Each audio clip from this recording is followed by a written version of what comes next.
continue off on this video. Maybe you can catch some of it on Instagram, but you have to complete the rest of it on YouTube. This is video number 2, trying to get your thought process expanding. I have a theory. Before you can change anything, first of all, you have to know how it works. And this is all about rich people creating money. Rich people create money. Okay? They alter things and they do things. Now, so this right here, for example, this little piece of wire. Okay, this here is the same thing. It can be used for something, to pick something like that. But when everybody knows what this is. This is common. This is common what this is used for. Okay. I'm sure that these here was something else before they banded them up and made perfect rings out of them, so you can stretch it and hold things together. But then they could charge a price for those. Okay. And these candies, it's all manufacturing or whatever, and then they individually wrap them, and they put them in the package and charge you a price for them. Power of the pen is what it all winds up being, because they put a number on the outside of the package that you're going to pay. Now, some of those prices are regulated, okay? Well, who determines what these things sell for? You know? There's a lot of variation in that, okay? Take paper, you know, and you print things on them, and you make something of it, and then you can charge a price for it. That's what I'm talking about. Same thing here with this. You know, if it's real big, it's a towel.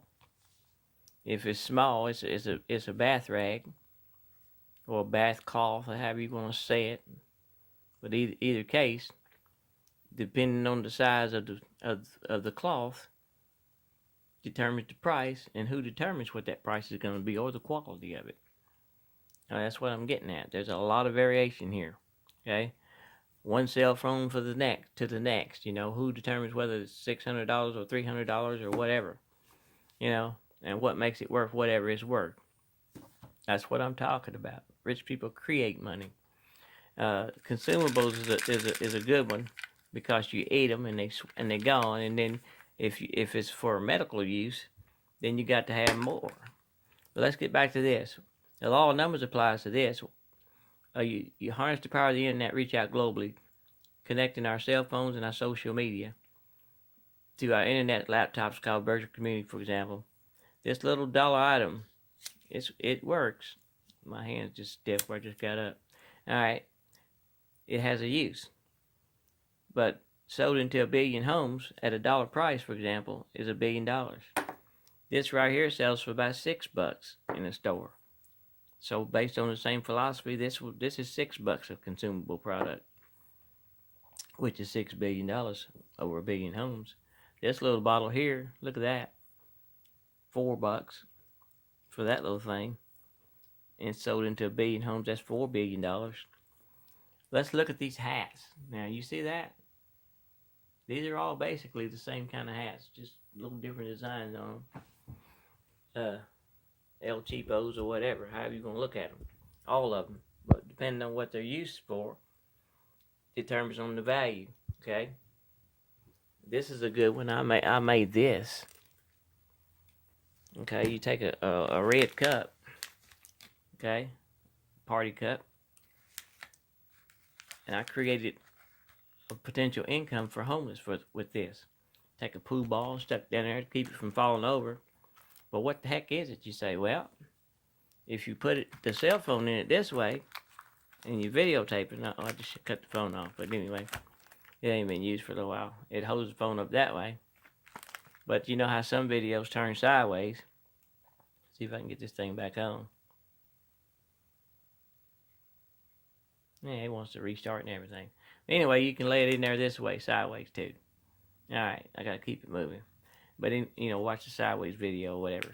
But anyway, this right here, I could pay a homeless $1 just to bring the cup in, just to creating a blanket economy, a snowflake economy, creating e-commerce for the poor folks by giving them $1 for bringing in a cup, and I could sell this within my business, especially in understanding, letting people know this is just to raise money for the homeless. I could add it in a startup kit and sell it for $10 just to create money, so to speak, out of wealth from thin air, so to speak. Now, and like I said, and you get people to go along with that because you're actually giving to the poor or solving a problem for somebody. That's just an example of thought process. And you know, we get these things talking to you and whatnot. But back at the hats, okay? Just by adding a feather to that hat, now it looks like it's worth more than the rest of them, okay? And you can charge more for looks, okay? With that freaking feather, it didn't cost but $1 or so for the feather, but you could charge $5 more for that hat, or 10, depending on how big the smile is when they put it on the head. You know, the bigger the smile, the higher the price, okay? Hey, I'm just saying. Okay, but anyway, let's get on real quick. I'm trying to get to this here. How much does it really cost for 2 pieces of plastic and some nylon like that, and a few little things that they put in there? But people create money, is what I'm trying to say, and they figure out how to make it talk to you when it rubs through a machine, for example. You know, audible sound. Okay, you take a coupon like this, and I'm trying to point out something real quick. It don't have any value yet, okay? But when you put it to a service and thinking about having it brought to you, you think about, well, I pay a little bit to bring it to me, so that's a thought process. But when they add numbers to it, they tell you how much it's going to cost you. Okay, so that's what I'm saying. They invent these costs. Okay, who determines that? All right, there's some regulations that goes into this stuff. I'm not trying to say I'm a wizard, but I'm pretty smart too. All right, so there's more than one way to create $1 billion. There it is right there. That's $1 billion. Okay, but anyway, just thought process. All right, but when you think in terms of networks or virtual communities, and you reach out to people and group them together and figure out that they're already formed on Facebook, YouTube, Instagram, and to name a few, Snapchat. Okay, and basically all you got to do is connect the dots with a program. Then that's a way of inventing money. Okay, same way goes here. Now I got just as I showed you on this coupon, there was no value until I flipped it over. Well, that same thing goes here with these. Until I flip these over and you see some a dollar amount, now it's starting to see some value on there. $49 to millions is the name of the program. That's $1,000 right there. Who says it ain't? It is. We was taught that. That's 1,000. So I'm just saying, and that's all I'm going to say. All right, so here we go.